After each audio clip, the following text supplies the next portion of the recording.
It remains a striking historical paradox. A private, profit-driven joint stock company arrived to trade and ultimately conquered an entire hostile subcontinent.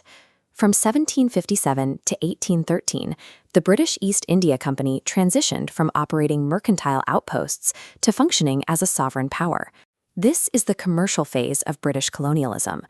Throughout this period, the company followed one strict mandate from its shareholders in London: extract Indian wealth without investing a single pound of new capital from home. Look at the map in 1757. The company's initial footprint in Bengal is minuscule, completely dwarfed by the massive, heavily armed indigenous empires surrounding them. This presented a mathematical problem. Military expansion requires massive capital, yet the company's directive was to pull capital out, not pour it in. Analyzing the British victory requires looking past the timeline of isolated battles to examine the construction of an evolving structural architecture. The company bridged the gap between their limited budget and their ambitions through a sequence of calculated geopolitical and administrative policies.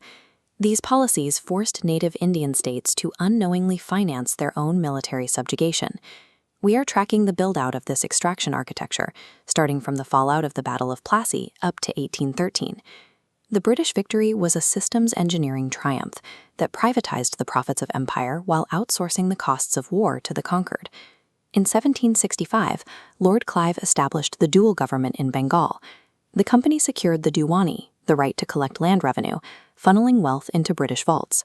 The Nizamat, local administration and justice, remained with the Nawab, whose institutions collapsed without funding. This asymmetry allowed the East India Company to hold total financial supremacy while carrying zero accountability for the welfare of the population. Stripped of local government protection and squeezed by aggressive tax targets, Bengal's agricultural economy fractured. Local weavers and artisans were forced into unfair contracts, subsidizing the company's trade with their own poverty. The breaking point arrived with the Bengal famine of 1770. Millions died, yet the company maintained its relentless revenue collection quotas. The company relied on this dual system because taking direct control would have required manpower they lacked and risked uniting rival European powers and Indian states against them. Dual government functioned as a corporate prototype that maximized profit by entirely severing legal authority from moral responsibility. To protect the Bengal revenue engine, the company had to contain external threats, specifically the Maratha Confederacy and the modernizing state of Mysore. Governor-General Warren Hastings deployed a defensive strategy known as the Ring of Fence. By forming a strategic alliance with the neighboring state of Awadh, the British turned it into a physical buffer. Awadh absorbed the shock of Maratha attacks, insulating the company's core revenue operations in Bengal. In the south, Hyder Ali and his son Tipu Sultan built Mysore into a centralized, technologically capable power that challenged British dominance. Because the company could not defeat a united Indian front, they used diplomacy to purchase neutrality and fracture indigenous coalitions before they could mobilize. The Treaty of Salbai in 1782 served as a tactical maneuver to isolate Mysore from its potential allies. Under the terms of the treaty, the British secured 20 years of peace with the powerful Maratha Empire. This temporary peace allowed the British to concentrate all military resources solely on Tipu Sultan.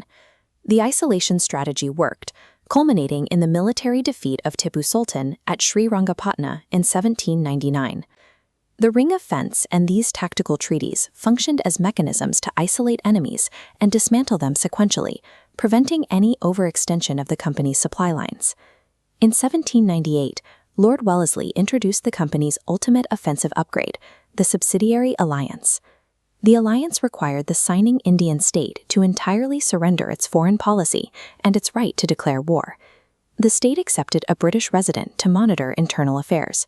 Most significantly, it was forced to pay for the upkeep of a British standing army permanently stationed inside its borders. The macroeconomic logic of this policy allowed the East India Company to expand its continental armed forces without sending a single bill back to London.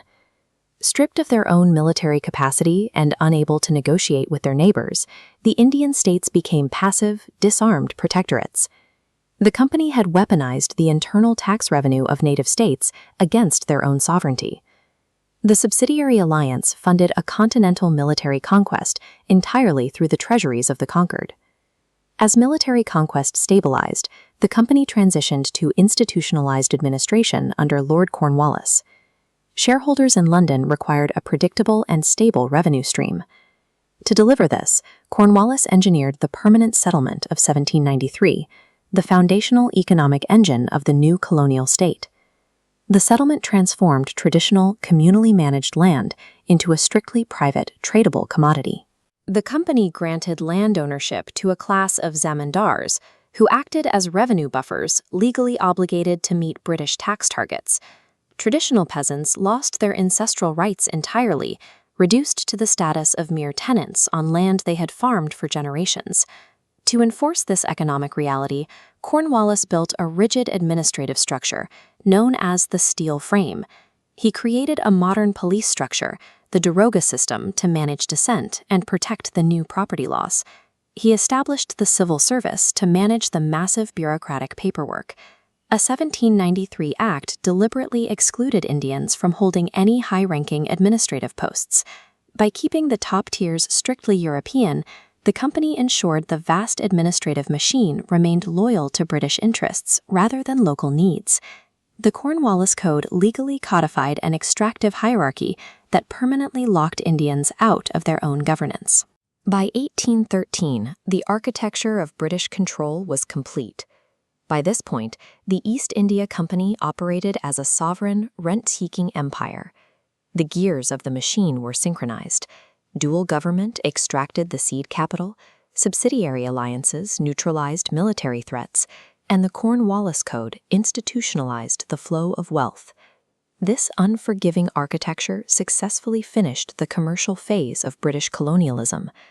A massive macroeconomic shift was already brewing back in Britain, the Industrial Revolution. This engineered system of extraction shifted the economic role of the entire subcontinent, transforming India from a global manufacturing powerhouse into a captive consumer market and a raw material supplier for British factories.